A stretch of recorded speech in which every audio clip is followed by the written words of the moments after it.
Ассаламу алейкум туғандар, қандайсыздар? Назарыңыздарда қайрадан эле базары жоқ каналы. Бүгін 5 август 2022 жыл. Мен Бишкек шаарынын түштүк батышы Чүй областы Сокулук району Токпай айылында жүрөм. Туғандар ушул жактан бир сатылуучу жер участогу бар экен. Ошол жөнүндө сиздерге маалымат берейин деген. Биринчи болуп баруу жолун түшүндүрөйүн. Туғандар, мен турган жер Токпай айылынын центральный трассасынын жээгинде турам. Сиздер Бишкек шаарынан келе бересиздер селекция тараптан ушул жол менен. Келип жатып биринчи Күнтууга киресиздер. Күнтуудан кийин келе айыл Токпай айылы болуп калат.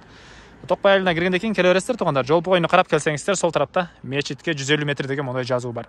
Ушул жазуунун жанынан эле сол тарапка карай кирип барсаңыздар, оң тарапка кеткен көчө бар. Ал жакта мечитти жана мектепти көрүп аласыздар. Ошол мектептен жетип эле оң тарапка кайрылсаңыздар, бир 70-100 метр аралыкта бүгүнкү чыгарыштагы сатылуучу жер участогубуз жайгашкан тугандар.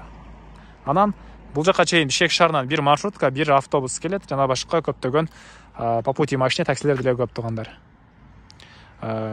Чыгыш жагында Күнтуу айылы, батыш жагында Кызыл Туу айылы жайгашкан. Анда мен сатылуучуга карай жол алдым тугандар. Сиздер лайктан басып, өз оюңуздарды комментарийге жазып туруңуздар. Мынакей тугандар, келүү жолун түшүндүргөнчө бүгүнкү чыгарыштагы сатылуучу жер участогуна жетип келип калдым. Бул мынакей көчө тараптан көрүнүшү.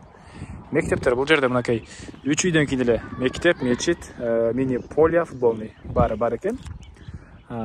Сиздер, мен азыр бул жак менен келдим, ошол мектеп тарап менен. Сиздер кааласаңыздар, бул жактан да центральный жолго чыксаңыздар болот. Мынакей центральный жол бул жерден көрүнүп турат.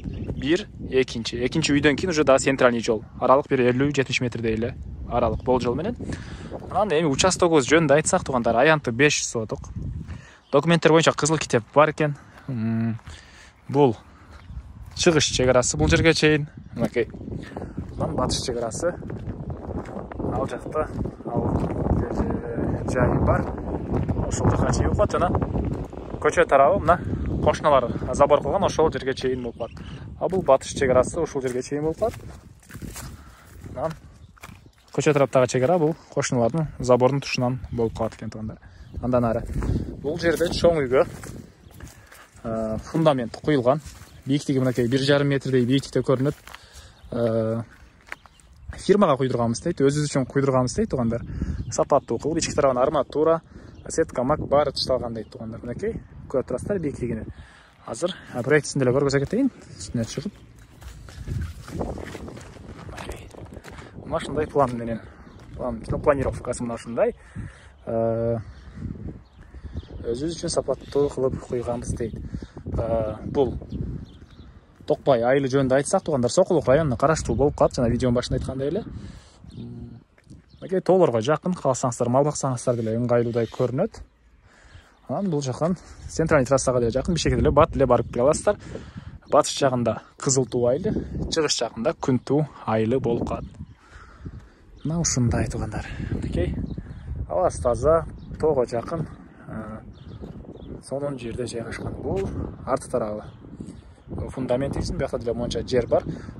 Түштүк чек арасы бул бактарга чейин болуп калат, жана буякта мындай шагылдар деле бар экен. Бул үйдүн фундаментин ички тарабын толтуруу үчүн түшүрүлгөнбү?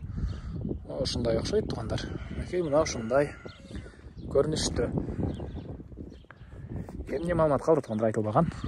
Суу, свет бар тугандар. Суу бар экен. Свет деле көрүп тургансыздардай бар. Айтылбаган эч кандай маалымат деле калбады окойт, бир эле айтылбаган баасы калды. Баасында $12,000 деп атышат.